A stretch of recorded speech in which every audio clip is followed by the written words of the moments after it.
Hello student, welcome to physics forte. आज EMI के build your understanding के question number 3 को करेंगे।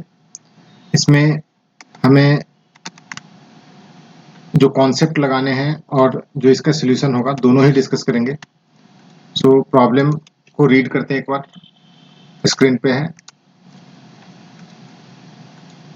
1 मिनट।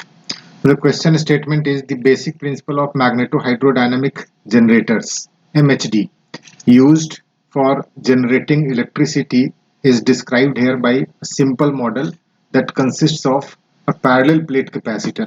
ये parallel plate capacitor है, this one plate और इसके opposite side में दूसरा plate। ठीक है। Immersed in a stream of conducting liquid in presence of a uniform magnetic field of induction B। Diagram में दिख रहा है pointing perpendicular to the stream।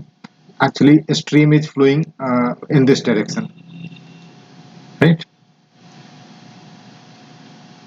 Pointing stream parallel to the area of each plate is A. This plate area is given capital A. Distance between the plates, this distance is given as D, and electrical conductivity of liquid is sigma। इसका conductivity दिया हुआ है sigma.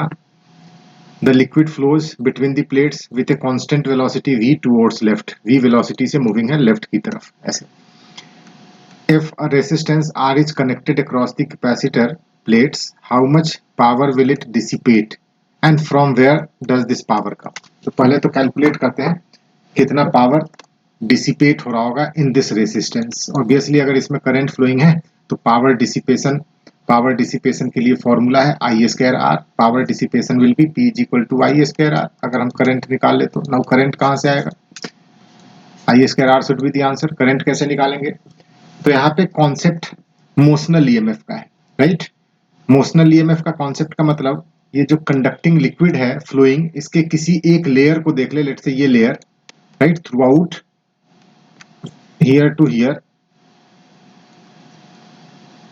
ये जो layer है, this layer can be considered as a rod जिसका velocity ऐसे दिखा सकते हैं कुछ, एक रॉड ऐसे, 1 मिनट, ये एक लेयर ऐसे कुछ है, एक लेयर कंडक्टिंग लिक्विड का v वेलोसिटी से मूविंग है एंड दिस लेंथ और दिस डायमेंशन इज d। ये मूविंग है तो इसको हम रॉड की तरह मान सकते हैं। मैग्नेटिक फील्ड में मैग्नेटिक फील्ड ऊपर की तरफ b है, तो ये एक रॉड की तरह हो जाएगा, moving rod in magnetic field, जो कि बैटरी की तरह बिहेव कर रहा होता है। वैसे ही यहाँ पे भी होगा, लेकिन इसके अगर किसी एक प्रोटोन पे देखे तो v क्रॉस b की वजह से इस पे फोर्स, ठीक है, इस साइड में लगेगा। सो पॉजिटिव चार्ज का डेंसिटी इधर की तरफ बढ़ जाना है, नेगेटिव चार्ज उतना ही इधर की तरफ आ जाएगा। So there will be a potential difference across each layer of this liquid, flowing liquid, right? So battery की तरह बिहेव कर रहा होगा। नाउ ये बैटरी की तरह बिहेव कर रहा होगा, एट द सेम टाइम इससे जब करंट पास करना है सर्किट कंप्लीट होने की वजह से, तो इसमें रेसिस्टेंस भी है। रेसिस्टेंस इसमें कितना हो जाएगा? तो रेसिस्टेंस का फॉर्मूला होता है L by sigma A। L is length along which current is flowing, sigma is conductivity and A is area of cross section, right? So यहाँ पे करंट जो फ्लो करना है वो फ्लो करना है इस डायरेक्शन में, ऐसे इस डायरेक्शन में। So L is actually D and sigma given है conductivity और area A is let's say area of plate of the capacitor given है, कैपिटल है।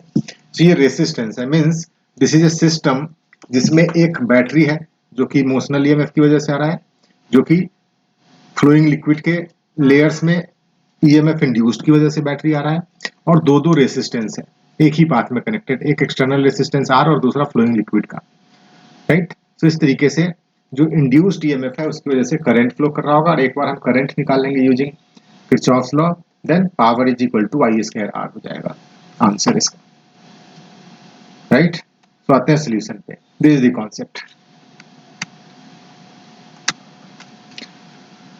So solution हमने लिखा each layer of the liquid which is flowing with a speed v between plates of capacitor behaves as a rod. So induced EMF, motional induced EMF, EMF due to velocity or motion.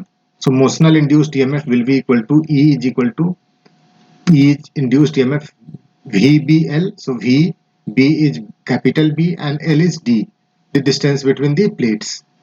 Resistance of flowing liquid, resistance developed between plates of capacitor, अभी हमने बताया D by sigma है, right. So एक circuit है, circuit में battery, ऐसे कुछ battery है, एंड इसके अंदर का ही रेसिस्टेंस को बाहर दिखा लेते हैं। Let's say this resistance is R1 और इसके क्रॉस कनेक्टेड है, ये कैपेसिटर के अंदर अंदर का सिस्टम है, इसके बाहर में कनेक्टेड है एक external resistance R। This is the equivalent circuit diagram, equivalent circuit diagram, equivalent circuit diagram, right. Now अब इसमें करंट कैसे निकालेंगे, ईएमएफ हमें पता है ये E, so current is equal to net EMF divided by total resistance, so net EMF is E and total resistance is R plus R1, right। now put the values, so values put करने के बाद current हमारा आ गया, ये simply values put करने। so from the power formula, power heat loss in resistance per second, power loss in resistance is I square R, I का value यहाँ से रख देंगे, रेसिस्टेंस रीअरेंज करोगे तो this would be the answer. so very simple question, right।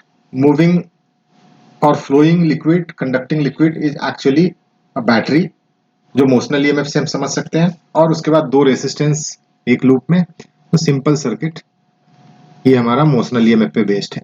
Now एक और भी क्वेश्चन है इसमें कि ये जो हीट लॉस है आ कहाँ से रहा है, ऑब्वियसली एक्सटर्नल एजेंसी जो लिक्विड को फ्लो करा रहा होगा उसे वर्क करना पड़ेगा, कुछ प्रेशर डिफरेंस क्रिएट करना पड़ेगा, राइट। सो जो फोर्स लगा रहा होगा एक्सटर्नल एजेंसी, उसके कोरिस्पॉन्डिंग जो एनर्जी मिल रहा है सिस्टम को, वो सिस्टम खर्च हो रहा होगा रेसिस्टेंस के हीट लॉस में। So this is the answer. Thank you.